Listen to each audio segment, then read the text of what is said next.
Good morning and welcome to People's Church. We welcome old friends and new. We welcome the young and the old. We welcome you if this is your first visit or if you've been here for years. We are happy that you are here with us today as you are an essential part of our community. We are people of many beliefs, many origins, many sexualities, and many genders. We are all growing, all learning, and all loved. Whether you are in person or joining us on Zoom, you are welcomed here just as you are. My name is Sharon Sauter, and I'm a member of the Sunday Service Committee.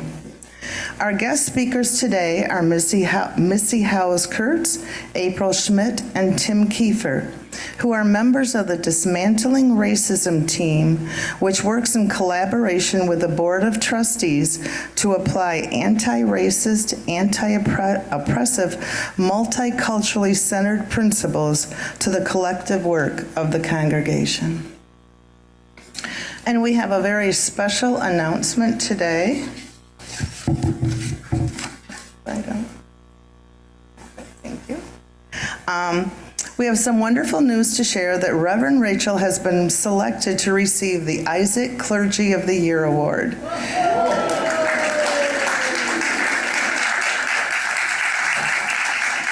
The award is going to be presented to her at the Isaac Walk, Run, Roll event coming up on Saturday, September 9th. Please sign up today at our Isaac table in the foyer and be part of this event to support Isaac in building the beloved community and to be part of People's Church Group there to celebrate Reverend Rachel receiving this honor. Details for registration are at the table. Scholarships are available online with the registration. All are welcome. There's no requirement to walk. Just bring a chair and gather to be part of this wonderful gathering. And with your generosity, we have collected enough to buy a full-page ad from the People's Church for the resource book that will be provided in the event. And in light of Reverend Rachel's award and our congregation's ongoing generous support of Isaac's work, we may be able to purchase this beautiful ad that Melissa created in full color. We hope to raise an additional $250 to support that. Today, though, is the last day to donate for that ad. So please add a contribution in the box on the table or on our website by using the donate button for the Isaac ad. Thank you, everyone, for that. And if you would please rise in body and spirit, we'll sing our first hymn, Gather the Spirit, 347 in your hymn book.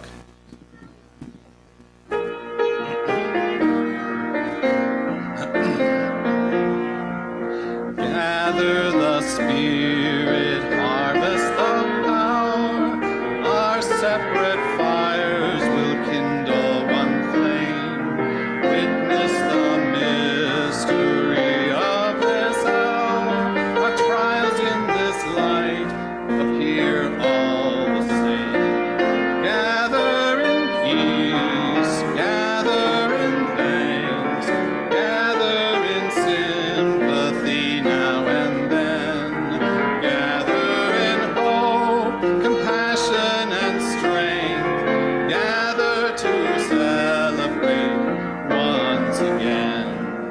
Gather the spirit of heart and mind, seeds for the sowing are laid in store, nurtured in love and conscience refined, with body and spirit united once more. Gather in peace, gather in thanks, gather in sympathy now and then, gather in hope, compassion and strength, gather to celebrate once again.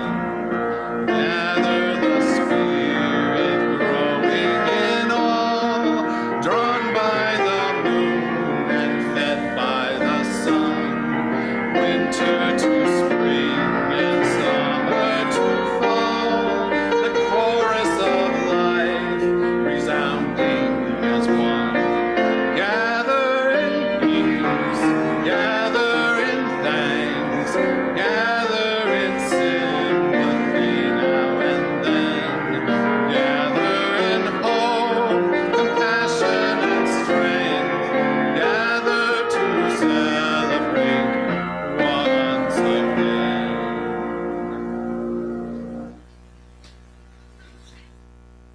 It's time to light our chalice. Would Adham please come and light the chalice?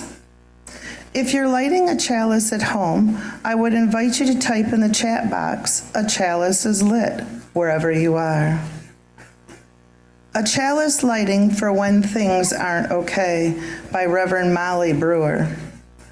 My beloved people, I cannot pretend, and so I will not tell you that everything is okay right now, that there is no reason to be angry, that you must be optimistic or at peace. I cannot pretend these things, and so I won't tell them to you. But now our chalice is lit, and so all I ask in this moment is that we remember the words of Rebecca Parker. There is a love holding us.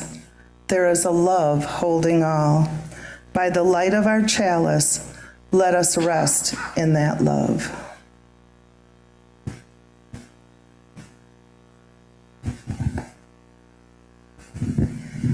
Hi, I'm Rachel Lawnberg, the minister here. And in addition to our chalice here in our sanctuary today, we have people joining us via Zoom who have lit chalices in the Winchell neighborhood, at Evergreen North in Oshtemo, Millwood neighborhood, Galesburg, and on Gull Road. I'm so glad we are all able to be together today. People's Church is a community that supports one another. One of the ways that we do that is when we gather, we invite people to share joys, sorrows, and milestones of their lives. If you have something to share and on our Zoom, please type it in the chat box. If you are in person, please come forward, speak briefly, share your name, and place a stone in the water.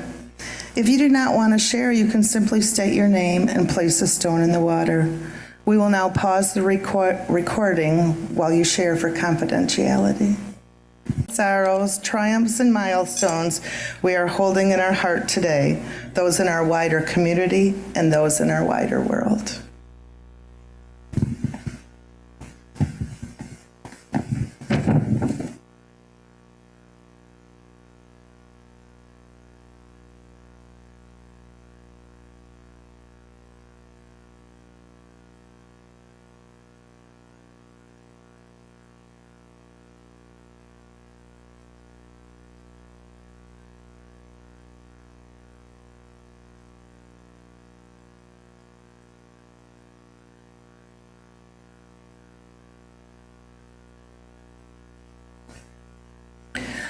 People's Church knows that your financial contributions come from sacrifice and hard work.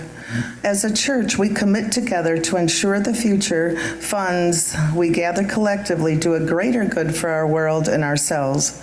May this offering sustain and grow the life and mission of this church. May we give in love and gratitude.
Please join me in giving thanks for all that sustains us. From the countless gifts we each have been given, gifts of life and love and sustenance, we bring these small portions to share in the works of love, which none of us can accomplish alone.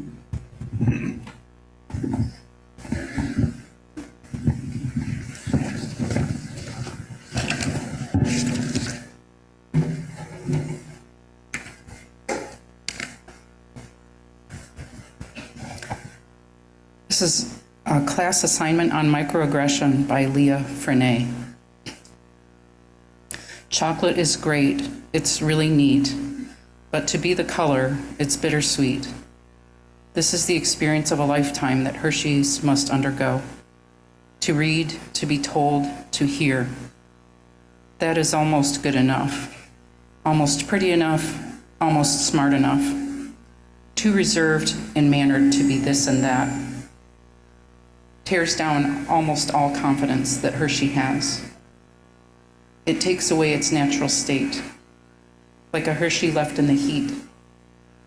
It takes a while for that Hershey to find beauty again within itself, to find a true acceptance to who it really is, to understand that it won't always make ends meet, but that Hershey will overcome this phase that made its life a living maze. The Hershey will wake up, look in the mirror, and see that they are somebody with a cocked up head. Will forget what everyone said. And the microaggression that became so macro will soon be irrelevant. That Hershey will see its real identity to see a girl named Aaliyah.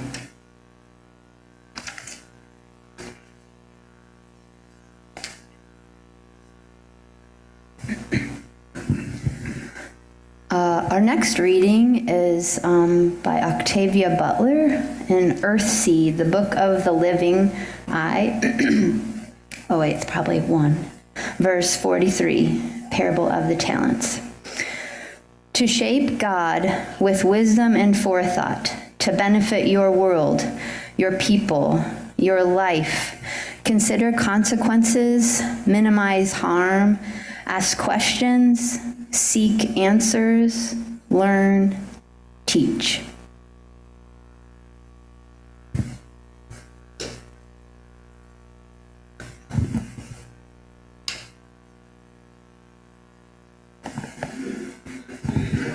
Body and spirit, or spirit. Let's sing There Is More Love.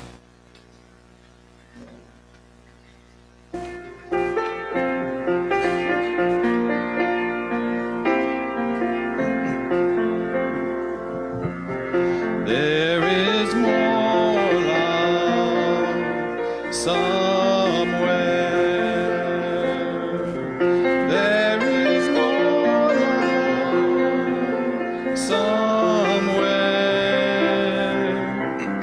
I'm gonna keep on till I find it. There is more love somewhere. There is more hope somewhere. There is more hope somewhere. I'm gonna keep on till I find it. There is more love somewhere. There is more peace somewhere. There is more peace somewhere. I'm gonna keep on till I find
Good morning.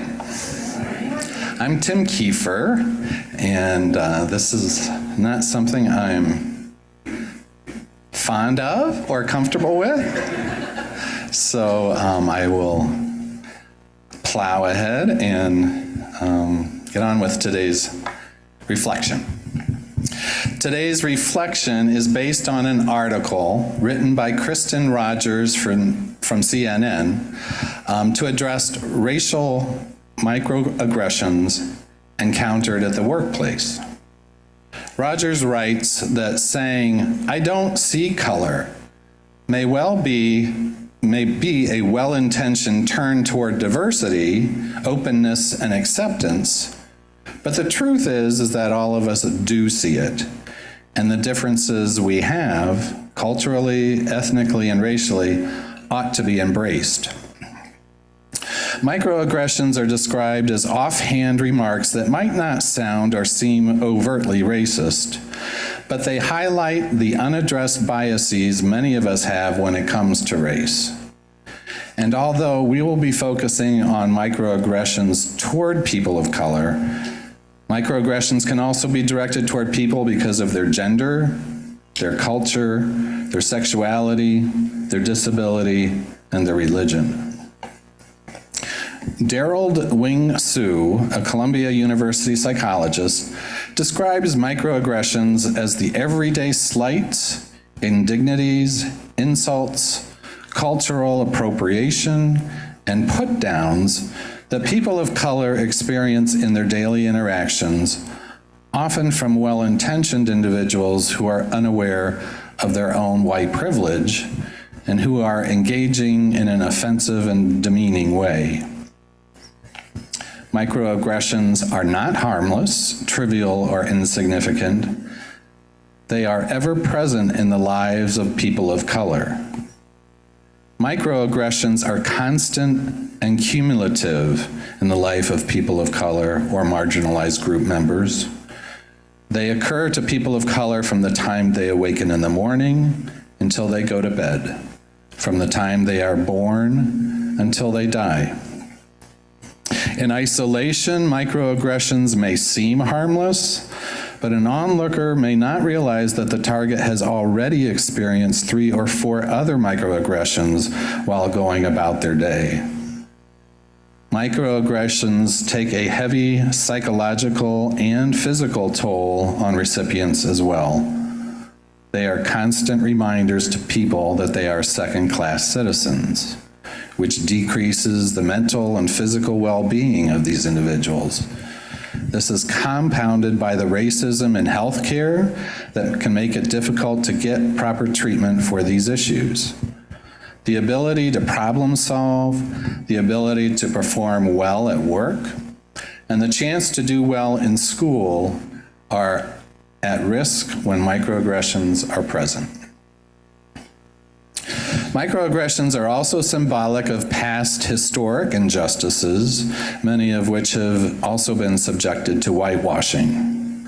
The incarceration of Japanese Americans during World War II, the enslavement of Black people, the taking away of land from the indigenous people are all felt through these spoken and unspoken moments. April, Missy, and I are going to present several common microaggressions and talk about the messages they send and what to say when you hear friends, family, or colleagues say them. For those not affected personally by microaggressions, this may help you to learn how to be anti-racist and what it means to be an ally.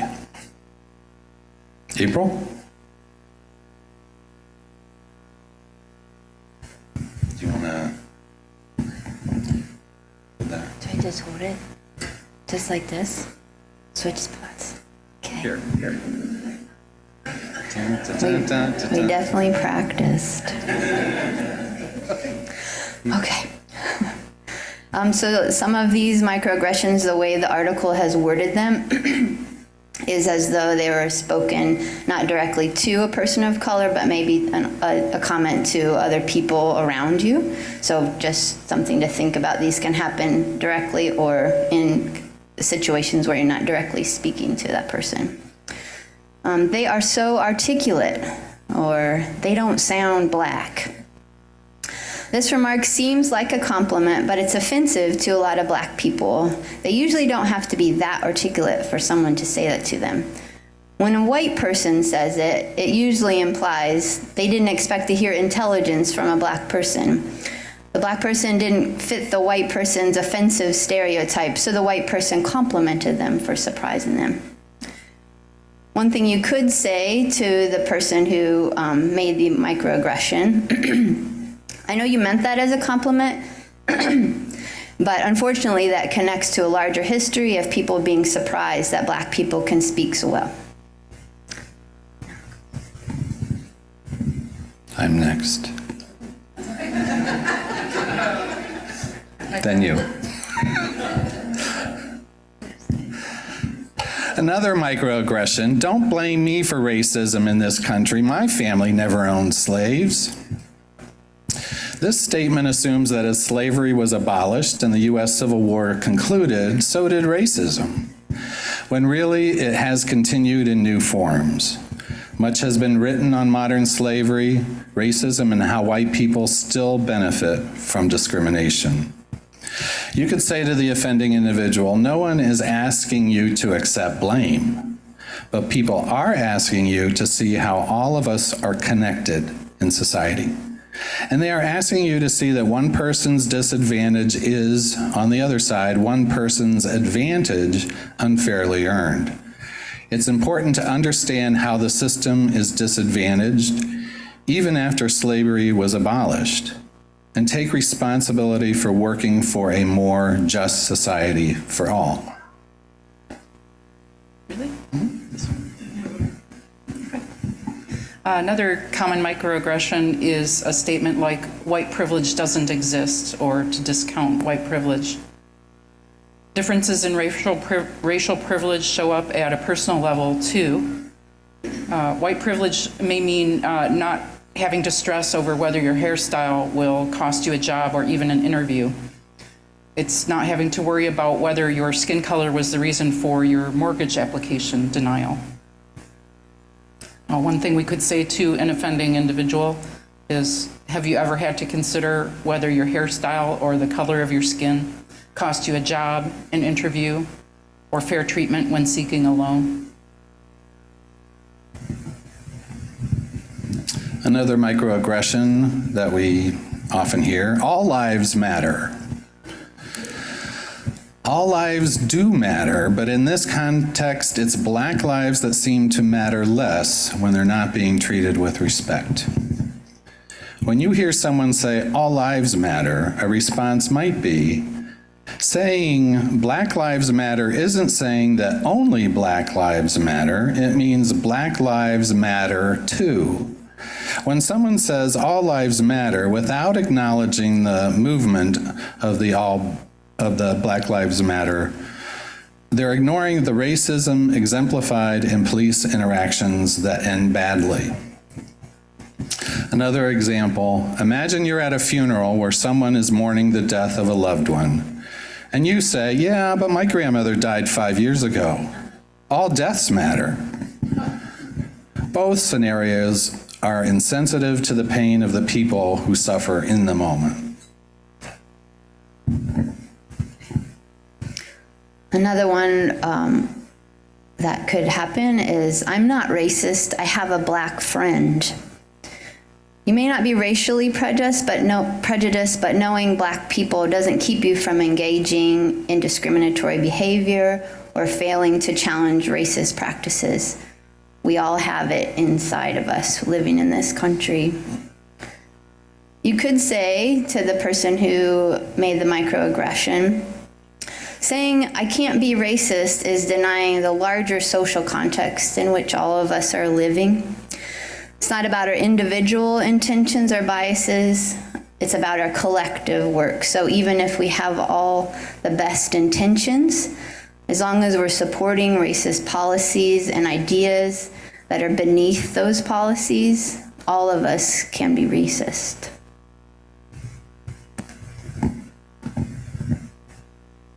Another one is, can I touch your hair? Or I don't know if it's comparable. When I was pregnant with my son, people would sometimes want to touch my belly without asking. So just touching someone's hair without asking. Curiosity is normal, but crossing personal boundaries is not. The question may seem innocuous, but it can make a Black person feel as if they're an animal on display, since the perpetrator likely won't ask that of a person of any other race. What you might say to an offending individual is that such a question is an invasion of personal space. How would you feel if someone asked that of you? It also taps into a history of Black people being treated as curiosities and animals without full rights to their own bodies. They can also compliment the person instead.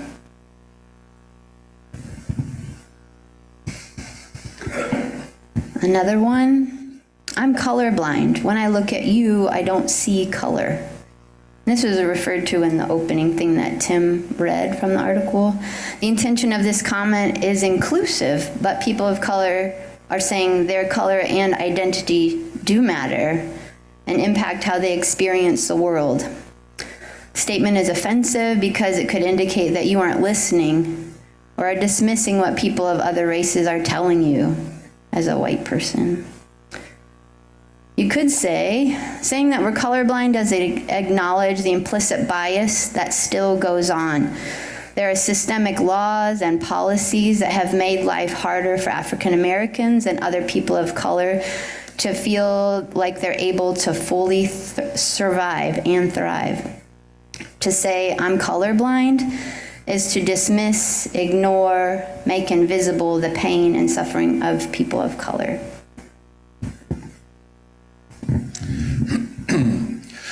Microaggressions can also be behaviors, such as clutching your purse or dodging while passing a Black man, or unnecessarily calling the police.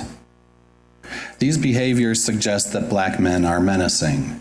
They stem from fear that responds to a stereotype that classifies Black men as threats.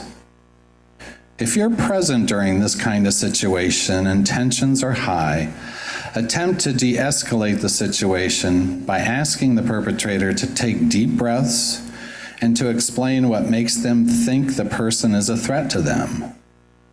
Doing so invites them to reconsider and reprogram their gut response before calling anyone.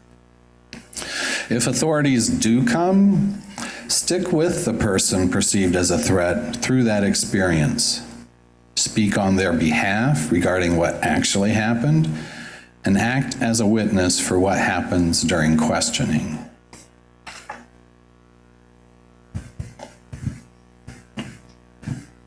I think it's our final one, is a white person calling a Black woman or man sister or brother, respectively. If the person making these comments doesn't give everyone these nicknames, either statement claims kinship that probably isn't there. It's claiming familiarity and intimacy. Often when this happens, it's in a situation where the white person is trying to gloss over real hierarchy of status or to gloss over conflict.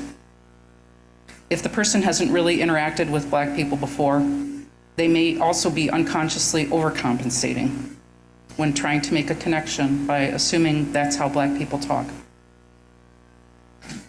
We could ask the offending individual why they said it and explain the significance, or suggest that maybe they not call a Black person sister or brother unless that person invited them to do so. Talking about microaggressions is important because words matter.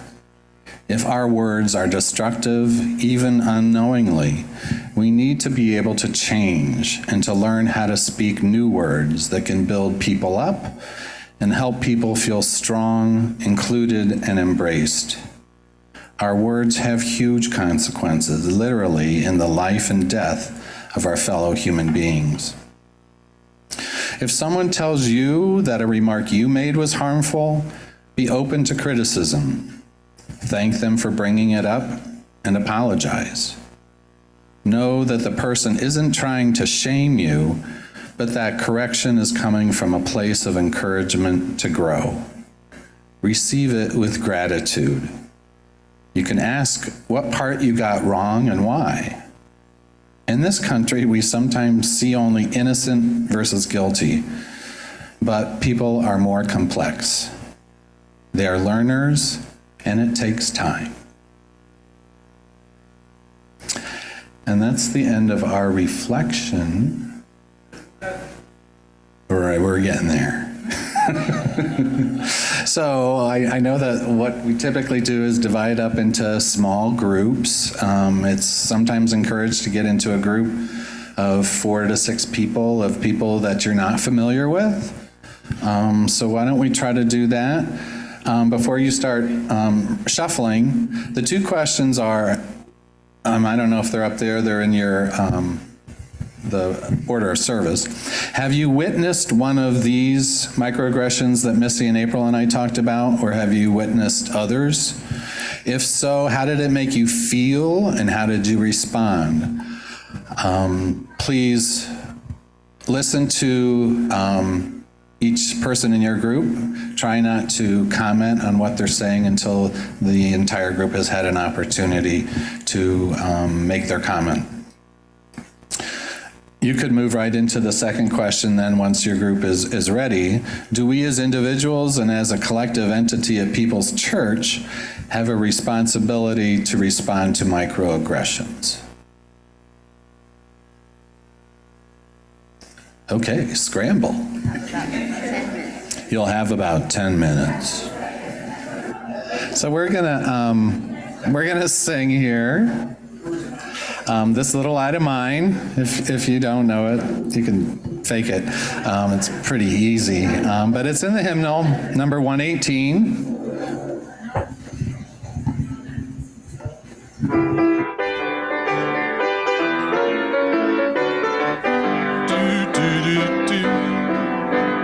This little light of mine, I'm gonna let it shine. This little light of mine, I'm gonna let it shine. This little light of mine, I'm gonna let it shine. Let it shine, let it shine, let it shine. Everywhere I go, I'm gonna let it shine. Everywhere I go, I'm gonna let it shine. Everywhere I go, I'm gonna let it shine. Let it shine, let it shine, let it shine. Building up a world, I'm gonna let it shine. Building up a world, I'm gonna let it shine. Building up a world, I'm gonna let it shine. Let it shine, let it shine, let it shine, let it shine. Take it away.